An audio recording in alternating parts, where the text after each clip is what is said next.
The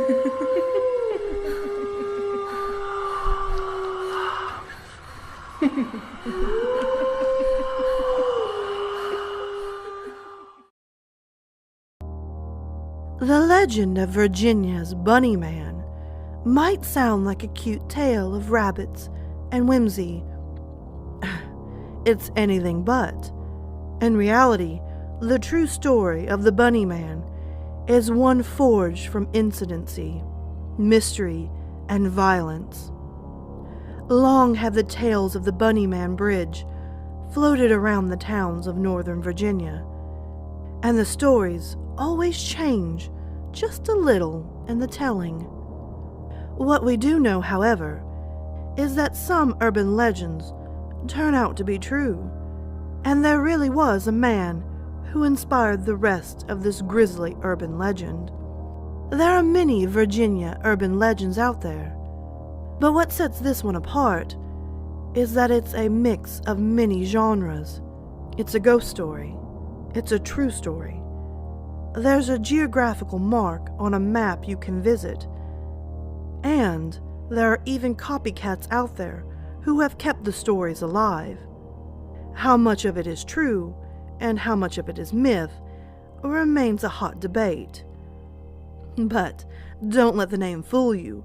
This story is not for the faint of heart. Oh, by the way, listen at your own risk, and you might want to steer clear of the Bunny Man Bridge. So, close the blinds, dim those lights, cuddle under your favorite blanket, and let's begin.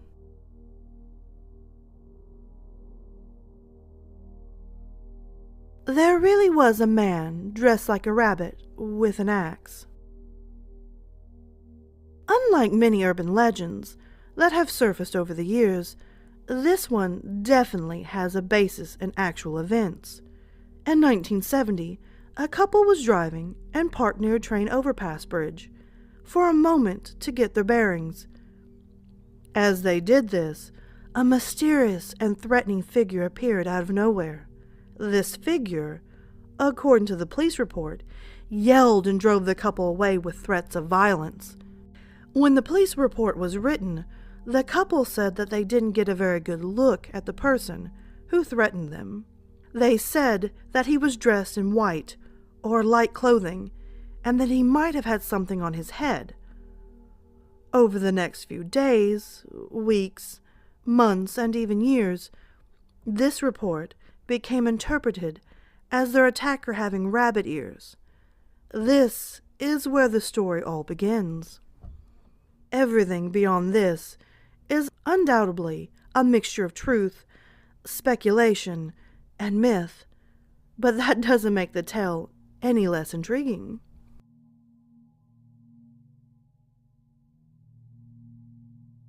He chased a couple and threw a hatchet at them.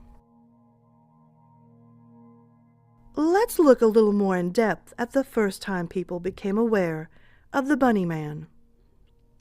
One night in October of 1970, Air Force Academy cadet Robert Bennett was driving with his fiancée in Northern Virginia.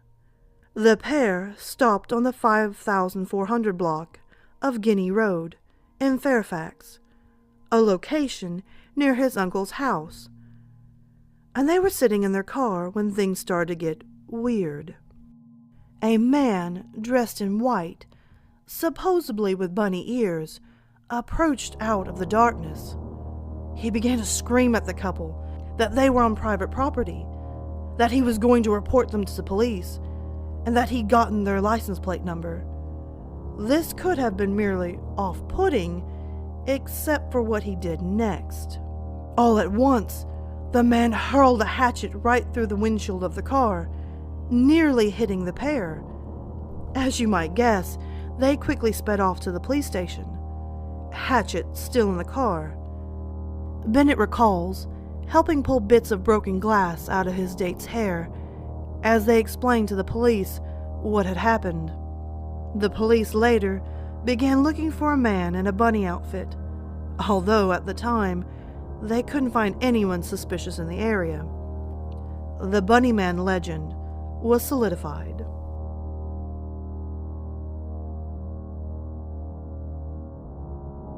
He had a serious problem with trespassing. There's another police report that mentions the notorious Bunny Man of Virginia, and this one shares a few striking similarities with the first tale. 10 days later, right around Halloween, a construction company near the area became the Bunny Man's new stomping grounds. A security guard named Paul Phillips was on duty when he came across a man dressed in black and gray with bunny ears, similar to the initial report from the couple. He was vandalizing a house, and when Phillips approached, the oddly dressed man is reported to have said, "All you people trespass around here. If you don't get out of here, I'm going to bust you in the head." This man seemed to really have issues with people trespassing, even if he was the one destroying other people's property. Again, when the police went looking for him, they didn't turn up much. But once the story hit the papers, the floodgates opened. The Fairfax County Police got over 50 reports from people who had claimed to see the Bunny Man, some more credible than others. Whether this was the spirit of Halloween pranks, or if some of these reports were legitimate, is impossible to say. The man was supposedly sent to an asylum. But who exactly is this mysterious Bunny Man? That's where all accounts seem to really differ. One of the most common legends of the Bunny Man is that he's the spirit of a crazy man who escaped from an asylum way back in 1904. A group of criminally insane people were being transported by bus to a new facility.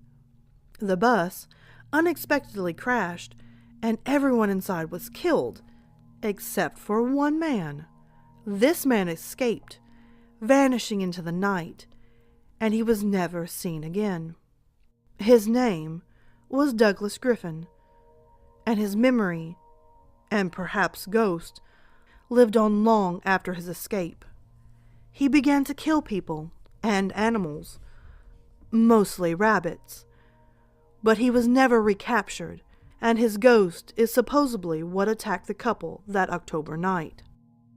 Of course, 1904 is a little early for buses to be common in transporting asylum inmates, and there was no asylums in the area in 1904. But this is still the story which persists more often.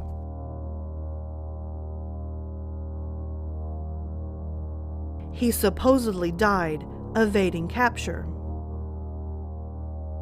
In some versions of the urban legend, the story doesn't just stop with him escaping and never being seen again.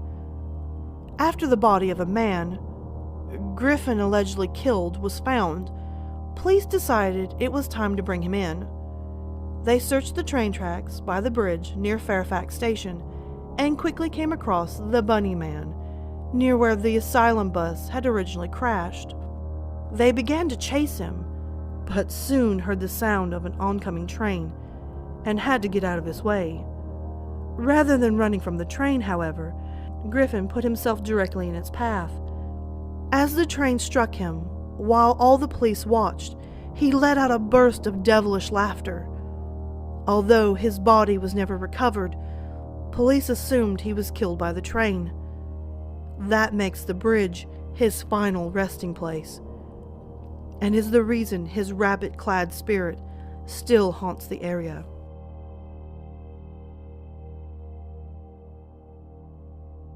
He may have mutilated wild animals. If these legends are true, what besides him allegedly wearing bunny ears earns the killer the moniker of Bunny Man? Well, part of this may have to do with the reports that he began mutilating wild animals. Torn up livestock and forest creatures were supposedly found by locals, as well as police, first indicating that a wild animal was on the loose. However, after weeks passed, the kill count continued to rise. When the majority of the bodies were rabbits, it became obvious that Griffin was feeding off of live, raw rabbits in order to survive while invading the police. He was also dismembering them, as if enjoying the act of killing. These mutilated rabbits, more than strange, rabbit-like attire and costume ears, became the reason he was known as the Bunny Man.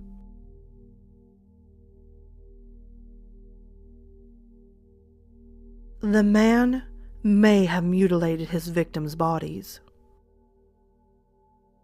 In some legends, the spirit, or perhaps the somehow living Griffin, didn't stop with killing one person, or just a few animals. Even after his run-in with the train, on Halloween night in 1905, a tale goes that a bunch of kids went to the bridge to drink and enjoy the holiday. By morning, they were found dead, and brutally so. Their throats were slashed, their abdomens gutted, and their bodies were hung from the bridge for passing cars to see. Their killer was said to have never been caught. This type of murder happened again in 1906, and the one girl who was said to have witnessed the crime was tried and convicted for the murders. This trend persisted, with mutilated teens being hung from the bridge every decade or so until 1973. There is a distinct lack of evidence that these murders actually happened. However, in stories, they are attributed to the dastardly Bunny Man.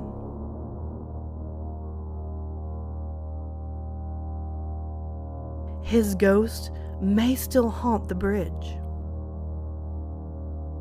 Even now, his legend still lives in infamy. According to local lore, you can still see the spirit of both of the initial victims and the Bunny Man at the bridge, specifically on Halloween night. If you go there on October 31st, believers say you will find a group of kids near the bridge, having a good time, the way they supposedly did in life. They all leave a few minutes before midnight, vacating before more sinister spirits appear. Then, right before midnight, you will see rabbits near the bridge, again signaling his coming. Then, a light, perhaps from the train that struck him down, will appear above the bridge, followed by the figure of Griffin himself. At midnight exactly, he will appear under the bridge, and his soul will glow brightly, blinding you. If you don't run at this point, he may kill you, slashing and eviscerating you, the same way he did his victims in decades past.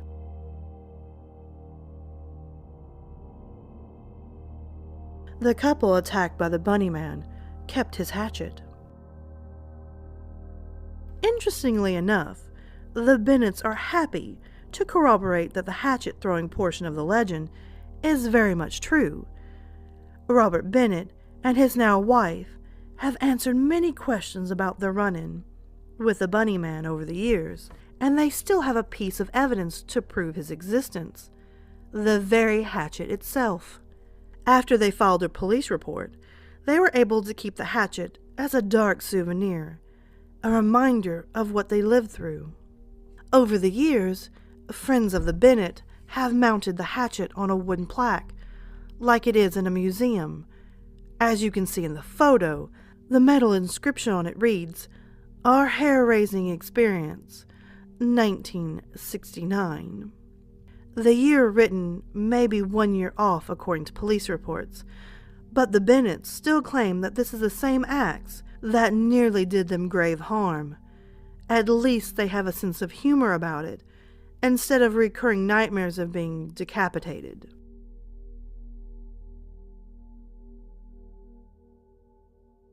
It is illegal to walk on the train tracks there.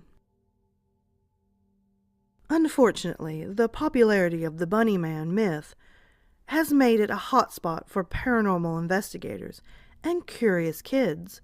This is incredibly problematic since the train tracks above the bridge are still live, and the bridge is so narrow that it is difficult to move out of the way if a car were to come. This can lead to injuries and even deaths, even if they aren't directly at the Bunnyman's hands. Because of this, especially around Halloween, police keep a very close watch on the bridge. They set up checkpoints on nearby roads, turning away any kids or enthusiasts who are headed to check out the bridge. This has led to suspicion and conspiracy theories, but it's really meant to keep people from being hit by cars and trains.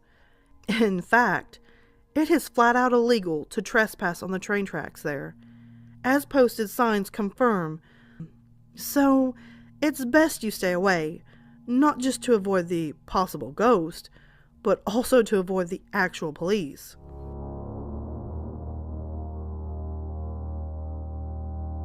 The story partially inspired Donnie Darko. Luckily, many people have been enticed by the Bunnyman legend without having to resort to trespassing, which the Bunnyman hated, by the way. Music artists have written odes to the urban legend, and there was even a slasher film in 2011 called Bunnyman, about his murderous ways. There are t-shirts you can buy locally that have his name or likeness on the front. There's even a local brewery that produces a Bunnyman-themed beer. Perhaps most notably, one famous cult science fiction horror film took some inspiration from the story, Donnie Darko. The film takes place in Virginia suburb, and while the creator Richard Kelly mentions the novel Watership Down as the inspiration for writing the story, part of it is also from the Bunnyman myth. After all, Frank is a rather mysterious and sinister character and wears a large, distressing rabbit costume. We can only hope that the real Bunnyman didn't wear anything quite so creepy.